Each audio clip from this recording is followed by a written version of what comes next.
आज जो मेरा सब्जेक्ट है वो है English, and as you know very well, English play a very vital role, very important role in competitive exams. Not only in competitive exams, I think so.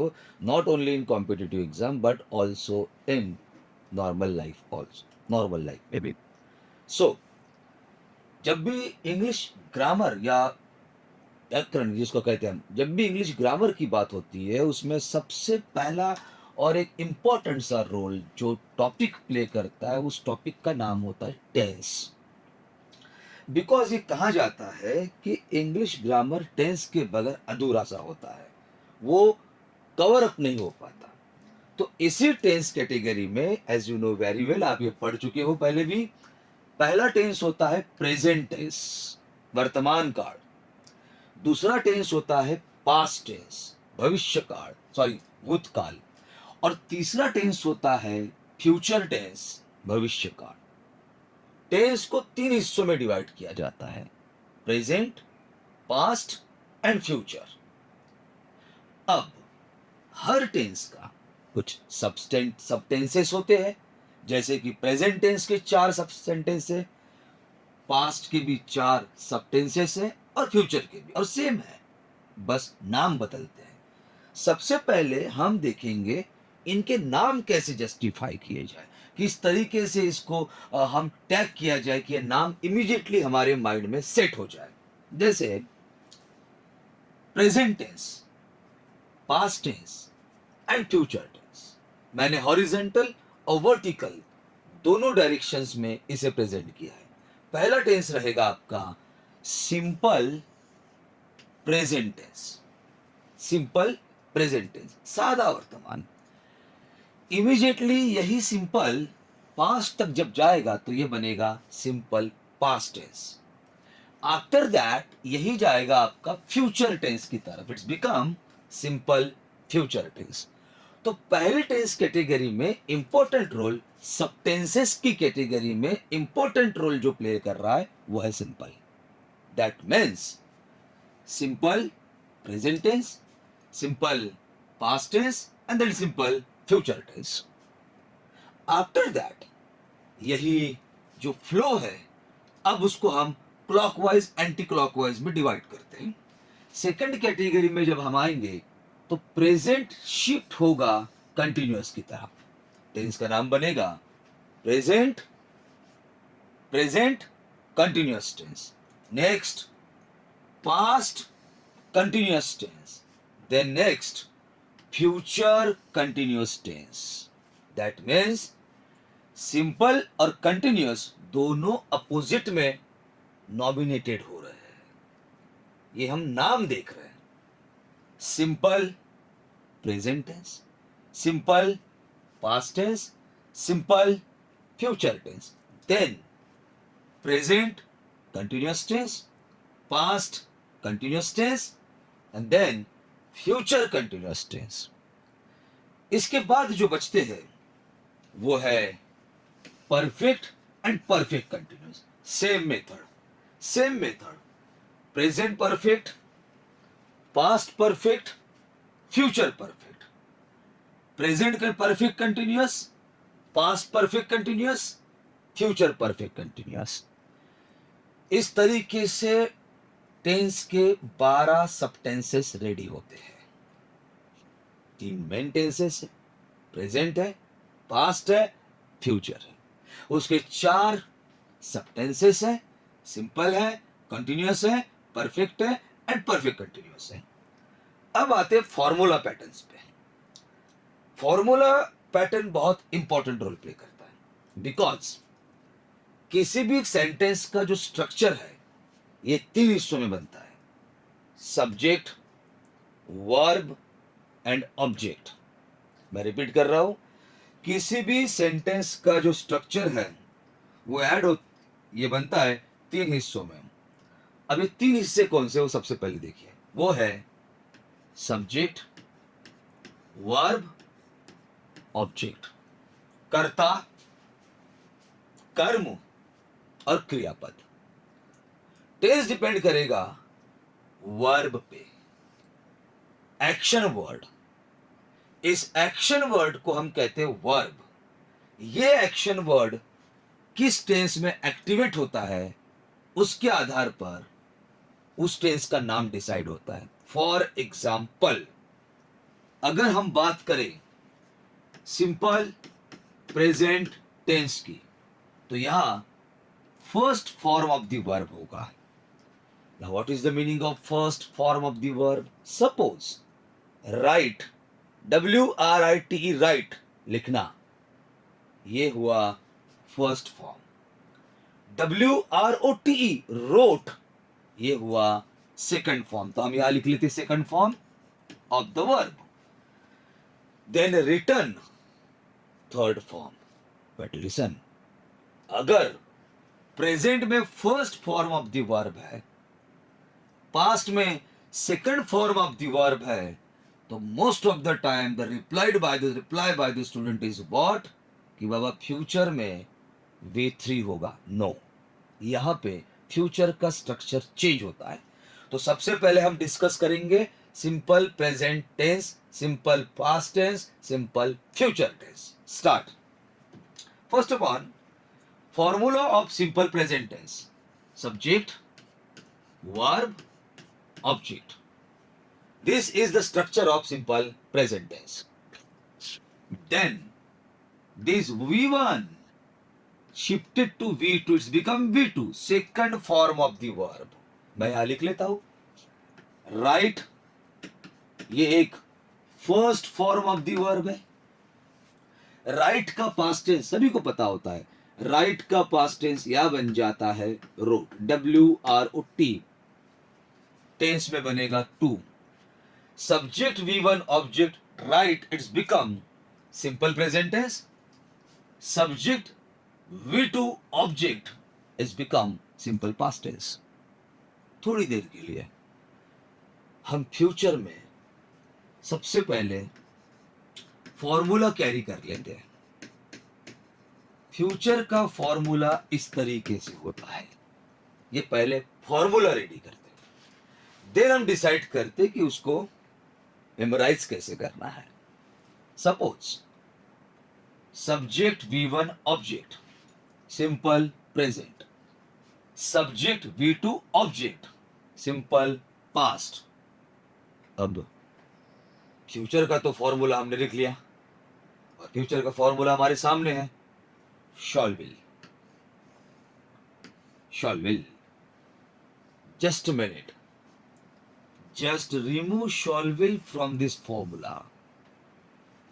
Here subject V1 object, and this is simple present tense. तो क्या difference देखा हमने? अगर formula याद रखना है, formula याद रखना है, सिंपल सी एक चीज याद रखना है, वर्ब 1। ये वर्ब 1 कर्ता और कर्म के साथ, सब्जेक्ट और वर्ब के साथ अगर आए, सिंपल प्रेजेंट। लेकिन यही verb 1, the first form of the verb, अगर ये V2 सेकंड फॉर्म बन जाए तो सिंपल पास्ट टेंस। और यही verb modal auxiliaries shall will के साथ अटैच हो जाए और फॉर्मूला इस तरीके से बने, subject shall will V1 object, it's become simple future tense. Mind में सेट करने के लिए दोनों के बीच का एक सिंपल सा डिफरेंस है। If shall will is there, simple future, if shall will is not there, simple present. Sentence wise pattern हम बाद में देखेंगे। This is just the structure of the tense, not the explanation of the tense. Explanation of the tense as regarding to the sentence constructions, it's the next part. But the main part is how to memorize the tense. हम tense के formulas को mind में कैसे रखेंगे। Then हम आते हैं continuous structure पे। Continuous structure, remember continuous structure. First present continuous, past continuous, and third one is future continuous. Let's start with the present continuous. First of all, formula: subject am, is, are, V1 plus ing plus object. V1 ing. In modern language, we call it V4. Fourth form of the verb, but not confirmed, but it's just a normalized. V1, first form of the verb. V2, second form of the verb. V3, third form of the verb. And V4, fourth form of the verb. Remember my point very carefully. This V4 is the base of continuous. That means जब भी कोई भी continuous formula हो, कोई भी continuous formula, वो present continuous हो, वो पास्ट कंटिन्यूअस हो, या फिर वो फ्यूचर कंटिन्यूअस हो, common verb, common term, only V4. And I'll explain it. This is the structure of present continuous tense with a proper subject, with a lovable object, with a very beautiful helping verb. And the helping verbs are am, is, are. Now what is the meaning of helping verb? To support the main verb.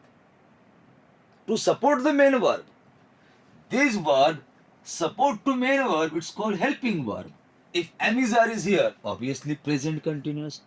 Suppose अगर हमने इस am, is, are को was verb में shift किया, am, is, are present, was verb past, subject carry हो रहा है.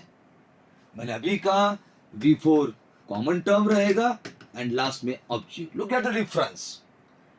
दोनों के बीच का डिफरेंस ये है, am, is, are with V4 present continuous, was verb V4 past continuous. तो दोनों के बीच का मेन डिफरेंस क्या होगा? am, is, are is there, was verb is there, it's become past continuous tense. So formula for simple present tense: subject V1, object. V1 shifted to V2, it's become simple past. Subject और V1 के बीच में shawl भी आ गया, simple future. और present continuous, past continuous, future continuous. Basic rule, main topic, main support, V1 ing for present continuous, common V4. V1 ing past continuous, V1 ing V4 future continuous. That means this is the common concept of factor for all the continuous tenses. Next one, मैंने future को separately रखा है, थोड़ा अलग रखा है उसे, अलग तरीके से. पहले फॉर्मूला देखेंगे, then explanations. I just write a formula. Subject plus shall will be V1 plus ing. First upon formula को स्टडी करते हैं. शॉल विल कई रूप में आता है. कभी ये मोडल्स बन जाता है, मतलब मॉडल ऑक्सिलरी. कभी ये इंडिकेशन बन जाता है फ्यूचर का. फ्यूचर के चारों टेंसेस में, चारों, simple present, simple future, future continuous, future perfect continuous. इन चारों टेंसेस में सिर्फ एक कॉमन टर्म है, and that's shall will. So मैंने सबसे पहले फॉर्मूला रेडी किया, उसके बाद हम उसको एक्सप्लेन करते हैं. पहला पॉइंट, फ्यूचर है. फ्यूचर भविष्य काल, भविष्य है, फ्यूचर है, इसलिए shall will common. Then future के बाद कंटिन्यूअस है, तो मैंने अभी कहा कंटिन्यूअस है, इसलिए V4. सब्जेक्ट और ऑब्जेक्ट, ये तो घर भी लोग हैं, ये तो सेंटेंस में रहने ही रहने हैं. इनको हम अवॉइड कर ही नहीं सकते। सब्जेक्ट और ऑब्जेक्ट के बगैर टेंस सेंटेंस बन ही नहीं सकता। तो यहाँ एक सब्जेक्ट है, एक ऑब्जेक्ट है। मैंने असर्टिव सेंटेंस के बारे में कहा। साथ में एक तरफ है शॉल विल, एक तरफ है V four. Why shall will is here? Future. Why V four is here? Continuous. Subject और ऑब्जेक्ट ऐसे आगे बिचारे, वो तो है ही। अब यहां अगर आप ठीक से देखो तो आपको एक ही वर्ड स्ट्राइक हो रहा है जो एडिशनल है, वो है वे। Why the bee is here? What's the role of the bee? What's the bee motto of the bee? Listen. Shall will, helping verb, model auxiliary, as well as indication of future tense. ये continuous को indicate कर रहा है और इसकी continuity को present करने के लिए जो वर्ड आता है वो है बी। दैट मीन्स बी एक ही वर्ड ऐसा रहेगा जो आपको यहाँ पे याद रखना है। मैं रिपीट करता हूं इस टेंस को फिर से एक बार। मैंने टेंस का नाम लिखा फ्यूचर कंटिन्यूअस टेंस। आपको इसको कैसे तैयार करना है? नाम के साथ। सेंटेंस है, टेंस बन रहा है, सब्जेक्ट आएगा ही obviously. Here is object, no doubt about that. Future है, so first upon shall will compulsory है। कॉन्टिन्यूअस है, V4 कंटिन्यूअस है। अब इसके बीच में हमें ऐड करना है एक ही वर्ड, वो है बी। हमारा टेंस रेडी हो जाता है। टेंस का नाम है future continuous tense. Formula subject shall will be V4 object. ये मैंने भी एक्सप्लेन किया। नेक्स्ट वन इज, एक साथ अब हमें 6 के 6 टेंस देखने हैं। सिंपल प्रेजेंट है तो V1 होगा, सब्जेक्ट ऑब्जेक्ट कंसिडर है भाई। V1 से हम पहुंचे पास्ट में तो V2 होगा। मतलब यहां मैं लिख लेता हूं सिंपल। सिंपल प्रेजेंट है V1, सिंपल पास्ट है V2। जैसे ये फ्यूचर पहुंचा, यहां पे शॉल और विल अटैच हो गए, साथ में V1। इसको बॉक्स बना लेते हैं। बॉक्स के पहले लिखो सब्जेक्ट, बॉक्स के बाद लिखो ऑब्जेक्ट, और एक ही लाइन में तीनों टेंस याद कर लेना है। कैसे? Simple present, simple past, simple future. Main subject simple है इसलिए V1, आखिरी में object. Subject V2 object, subject shall will V1 object. ये कॉमन टर्म एक ही रिटन में, एक ही स्ट्रेंथ में तीनों टेंस के फॉर्मूले रेडी। नेक्स्ट पार्ट पे आता हूं, कंटिन्यूअस। कंटिन्यूअस में क्या करना है? Am, is, are, was, were, shall, will, be. Common term V4 plus object, common subject. Present है, subject am is are V4 object. Past subject was were V4 object. Future subject shall will be V4 object. एक ही line में, एक ही steps में तीनों के तीनों tense आ जाते हैं। So this is all about simple present tense and present continuous tense. Next topic will be after